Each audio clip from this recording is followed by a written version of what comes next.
बिस्मिल्लाहिर्रहमानिर्रहीम, अस्सलाम वालेकुम। लाखों करोड़ों दुरूद सलाम नबी खातमुन नबीयीन सल्लल्लाहु अलैहि वसल्लम पर और आपकी आले पाक पर। मोअज़्ज़ज़ दोस्तों, मैं हूं आपका मेज़बान राना सैयद मिन्हास और आपको अपने नए व्लॉग में खुशामदीद कहता हूं। इस वक्त सोशल मीडिया पर एक बहस जो है वो शदीद किस्म की जारी है, और वो बहस ये है कि जो गुज़श्ता कुछ घंटे पहले एक खबर आई, इमरान खान साहब ने मजलिस इबादतुल मुस्लिमीन जो जमात है अल्लामा नासिर अब्बास साहब की, उसके साथ इत्तेहाद कर लिया। इसकी खबर मैंने इलेक्शन से एक दिन कबल दी थी, और मैंने दावा किया था कि अल्लामा नासिर अब्बास साहब जो है वो उन्होंने मुलाकात की है इमरान खान साहब से, और इलेक्शन के बाद जितने भी इमरान खान साहब के आज़ाद उम्मीदवार होंगे वो मुमकिन है तो वो इस जमात में जम हो जाए।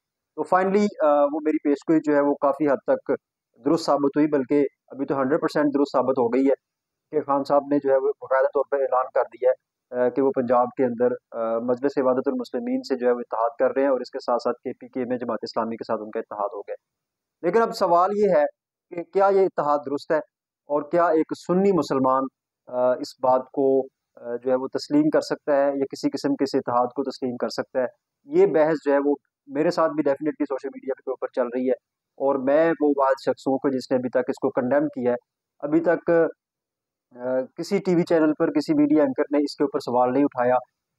हुकूमत की जोड़ तोड़ के हवाले से तो सारे गपशप कर रहे हैं, उस पर गुफ्तगू भी हो रही है, तज्जिए भी आ रहे हैं, लेकिन चूंकि ये मजहबी मामला है तो इस पर कोई भी हाथ डालने को तैयार नहीं है। लेकिन मैं समझता हूँ कि ये एक ऐसा इशू है जिसको ड्रेस करना ज़रूरी है। उलमा को भी जो है वो अपना मौक़िफ़ बयान करना चाहिए, और जो हमारे मीडिया चैनल्स हैं उनके ऊपर भी इस इशू को डिस्कस होना चाहिए। क्यों? उसकी वजह ये है कि हम सबसे पहले मुसलमान हैं, और हमारा अकीदा है कि हमने मरना है एक दिन, और हमने अपने रब के हुज़ूर जवाबदेह होना है, और अपने तमाम तर अमाल का जो है वो हमने अल्लाह ताला को जवाब देना है। तो ये ज़रूरी है। हमारा मरना और जीना इस्लाम के साथ जुड़ा हुआ है। अगर तो हम इस्लाम के साथ मुखलिस हैं तो हमारी दुनिया और आखिरत ठीक होगी, और अगर हम इस्लाम के साथ ही बगावत पे उतर आएंगे तो हमारी दुनिया भी और आखिरत भी दोनों जलील हो जाएगी। लिहाजा मैं ये ज़रूरी समझता हूँ। अक्सर लोग कहते हैं जी आपकी सारी जो तान है वो मज़हब के आके टूटती है, और आप मज़हबी आदमी हैं। तो मैं डंके की चोट पर ये बात कहता हूँ कि मैं मज़हबी आदमी हूँ, और मज़हब मेरा जीना है, और मज़हब भी मेरा मरना है, और मेरा ओढ़ना बछोना जो है वो मज़हब के साथ जुड़ा हुआ है। मज़हब इस्लाम, इससे मैं बाहर निकल ही नहीं सकता। अगर मैं इससे बाहर निकल जाता हूँ तो मेरी दुनिया भी फारग हो जाती है, और आखिरत भी फारग हो जाती है। तो ये उन लोगों के लिए पैगाम है जो कहते हैं कि आप हर वक्त जो है वो मज़हब को लेकर आते हैं। तो भाईजान, हम मुसलमान हैं, मज़हब के बगैर हमारा हम चल ही नहीं सकते, एक कदम नहीं हम चल सकते। तो लिहाजा आप हमें मज़हबी कहें, दकियानूस कहें, जो मर्जी कहें, हम मज़हब को एक मिनट के लिए भी छोड़ने के लिए तैयार नहीं है। मज़हब हमारा इस्लाम जो है वो कंप्लीट कोड ऑफ लाइफ है। हर शोबे में ज़िंदगी के हर कदम पर हमारी रहनुमाई करता है, और हम इससे रहनुमाई लेते रहेंगे। हमें ये हमारे नबी ने बताया है कि आपको कोई भी किसी किस्म का मसला दरपेश हो तो आप मज़हब से रहनुमाई लें, कुरान से लें, सुन्नत से लें, तो हम उससे लेंगे। कभी भी ऐसा नहीं हो सकता कि हम मज़हब को छोड़कर जो है वो कहीं और चले जाएँ, और मज़हब से हम रूगर्दानी करें। तो पहली बात तो ये। दूसरी बात ये कि अब बात आते हैं असल मामले की जानिब। कि मामला ये है कि चूँकि जो मजलिस इबादतुल मुस्लिमीन एक ख़ास मकतब फ़िक्र की जमात है, और उस मकतब फ़िक्र से हमारे जो सुन्नी मुसलमान हैं उससे 180 डिग्री के इख्तिलाफ़ात मौजूद हैं, और वो दलाइल की बुनियाद पर इख्तिलाफ़ात मौजूद है।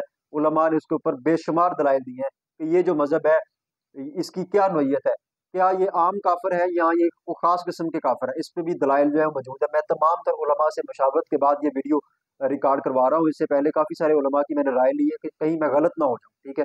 तो मैंने इस पे अपनी जो है वो राय इसलिए कायम की है। तो मैं ज़रूरी समझता हूँ कि ये तमाम तर बातें आप तक भी पहुँचाई जाएँ। तो सबसे पहले जो बात समझने वाली है, जो अक्सरियत के साथ लोगों में अभाम पाया जा रहा है कि मज़हब और सियासत 2 अलग-अलग चीज़ें हैं। तो ये बात हरगिज़ नहीं है, आप इस बात को समझें। उलमा को भी इसको एड्रेस करना चाहिए कि मज़हब और सियासत कभी भी किसी भी सूरत अलग नहीं हो सकते। ये आज सारा दिन बहस चलती रही। मैंने इस पे एक शेर पढ़ा कि जुदा हो दीन से सियासत तो रह जाती है चंगेज़ी। ये बहुत बड़ा शेर है। अगर हम सियासत और मज़हब की बात करें तो ये मज़हब जो है, जो सियासत है वो बेसिकली मज़हब से ही निकली है, और ये जो मज़हब जो सियासत का आगाज़ है वो बेसिकली हमें मज़हब ने ही सिखाया है। इसका आगाज़ रियासत मदीना से हुआ है, मस्जिद नबवी से हुआ है। रसूल सल्लल्लाहु अलैहि वसल्लम की शख्सियत खुद सियासी थी। उसके बाद सारा इस्लाम का पॉलिटिकल सिस्टम एक मौजूद है, और खुलफाए राशिदीन की ज़िंदगी आपके सामने है। ये सारा पॉलिटिकल सिस्टम का नतीजा है। तो इस्लाम ने एक पॉलिटिकल सिस्टम, बेहतरीन पॉलिटिकल सिस्टम दिया है। तो सियासत जो है वो मज़हब का ही एक आउटशूट है, और सियासत और मज़हब का गहरा ताल्लुक है। आप उनको अलग-अलग नहीं कर सकते। सियासत मज़हब का हिस्सा है। अगर आप सियासत को निकाल देते हैं तो आपका मज़हब ही आधा रह जाता है। यानी कि अगर आप सियासत को मजहब से अलग तस्वर करते हैं, तो आप इस बात का दावा करते हैं कि जी ये सियासत मजहब का हिस्सा नहीं है, तो आप सियासत को बिल्कुल ही मजहब से अलग कर देते हैं, तो आप आधे दीन से भी महरूम हो जाते हैं। तो आपको इस हवाले से सर्च की जरूरत है, आप इस पे मुताला करें, अपना मुताला वसी करें, मजहब को पढ़ें और मजहब की सियासत को पढ़ें। फिर आपको पता चलेगा कि सियासत और मजहब का किस कदर गहरा ताल्लुक है, और फिर मजहब इस्लाम ने ऐसी सियासत दिखाई है जो आज तक कोई मजहब जो है वो नहीं दिखा सका। और प्रैक्टिकली जो चीजें इस मजहब ने हमें सिखाई हैं, बताई हैं, वो दुनिया का कोई मजहब जो है वो नहीं दिखा सका। तो एक तो ये बात क्लियर होनी चाहिए कि सियासत और मजहब जो है वो दो अलग अलग चीजें नहीं है, बल्कि सियासत जो है वो मजहब से ही ड्राइव की गई है और मजहब ने ही सियासत जो है वो दिखाई है। और सबसे बढ़कर अल्लाह के नबी सल्लल्लाहु अलैहि वसल्लम सबसे बड़े सियासतदान थे, और उन्होंने मस्जिद नबवी से उस सियासत का आगाज किया और फिर अपने सहाबा को सियासत सिखाई, और फिर उन सहाबा को जो है वो हमारे खुलफाए राशिदीन जिस तरीके से आए, वो सारा सिलसिला एक सियासी सिस्टम है। तो इस सियासी सिस्टम को अगर आप निकाल देते हैं, तो फिर मजहब का आधा हिस्सा जो है वो निकल जाता है और आप आधे हिस्से के मुनकर हो जाते हैं। तो ये बात जो है वो ज़हन नशीन फरमा लें। अब बात आती है उस खास मतबे फिक्र की जिसके साथ इत्तेहाद हुआ है।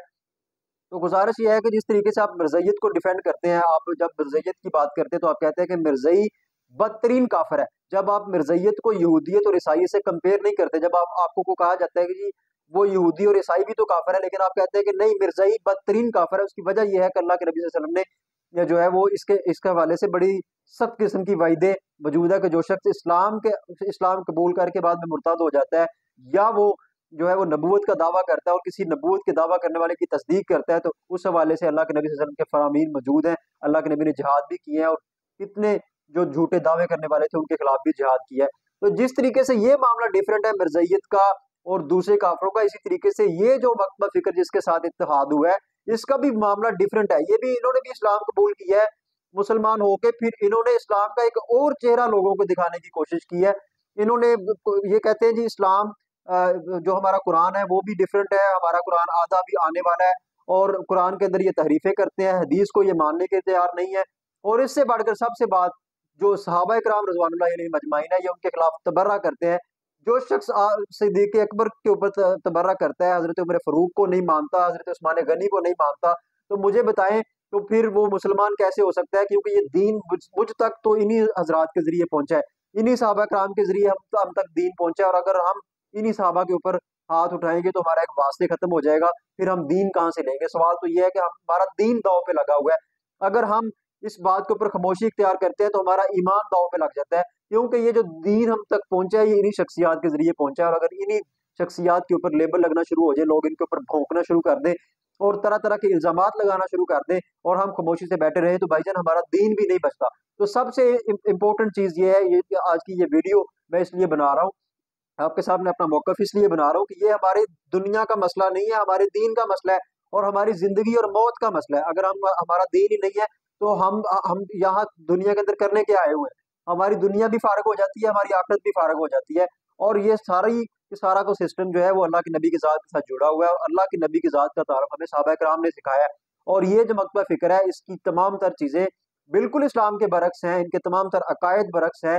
और फिर मिसालें ये दी जा रही हैं कि जी काफिरों के साथ भी इत्तेहाद हुआ था, रियासत मदीना जब बनी थी, चार्टर बनाया गया था, तो अल्लाह के नबी ने उनके साथ वादा किया था। वो वादा मौजूद है, आप उसकी शिक्के पढ़ें कि किन बुनियादों के ऊपर वो वादा हुआ था। आप जरा थोड़ा सा अपने आप को तकलीफ दें और किताबें पढ़ें, उनके अंदर देखें कि जो अल्लाह के नबी ने ईसाइयों और यहूदियों के साथ वादा किया था वो किन बुनियादों पर किया था, उनकी शिक्कें क्या थी, और ये जो आपका इत्तेहाद हुआ है इसकी क्या बुनियाद है।